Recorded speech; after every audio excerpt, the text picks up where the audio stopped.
પરંતુ હજુ પણ તારીખ 10 થી 13 ઉત્તર ગુજરાતના ભાગો, મહેસાણાના ભાગો, સમીરાજ પાટણના ભાગો, આ ઉપરાંત સાબરકાંઠાના ભાગો, અરવલ્લીના ભાગો, મહીસાગરના ભાગો, પંચમહાલના ભાગોમાં ઠંડીની શક્યતા રહેશે. કોઈ ભાગમાં લઘુત્તમ ઉષ્ણતામાન 10-11 ડિગ્રી સેલ્સિયસ જેવું થઈ જવાની શક્યતા રહે. એટલે સવારના ભાગમાં હાડ કંપાવતી ઠંડી તારીખ 10 થી 13 આવવાની શક્યતા રહેશે. અને તારીખ 16 થી 18 લઘુત્તમ ઉષ્ણતામાન વધવાની શક્યતા રહે. કોઈ ભાગમાં લઘુત્તમ ઉષ્ણતામાન 17-18 ડિગ્રી સેલ્સિયસ જેવું થઈ જવાની શક્યતા રહે.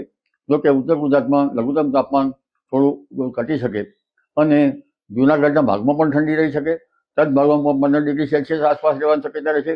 નવસારીના ભાગમાં પણ ઠંડક રહેશે, 15 ડિગ્રી સેલ્સિયસ આસપાસ રહેવાની શક્યતા રહેશે. અને રાજકોટના ભાગમાં પણ ઠંડક રહેવાની શક્યતા રહેશે. કચ્છના ભાગમાં પણ લઘુત્તમ તાપમાન 10 ડિગ્રી સેલ્સિયસ આસપાસ થવાની શક્યતા રહેશે. એટલે હમણાં તો ઠંડી રહેશે, પરંતુ તારીખ 16 થી 18 લઘુત્તમ તાપમાન વધી જશે. કોઈ ભાગમાં 17-18 ડિગ્રી સેલ્સિયસ જેવું થઈ જવાની શક્યતા રહેશે. કોઈ ભાગમાં 18 થી 20 થઈ જવાની શક્યતા રહેશે. એટલે પુનઃ તારીખ 16 થી 18 જાણે ઠંડી ઓછી થઈ ગઈ હોય તેવું જણાશે. સાંજ સમાચાર ફેસબુક પેજને લાઇક કરો, વિડીયો શેર કરો અને વધુ વિગતવાર સમાચાર માટે sanssamachar.net વિઝિટ કરો.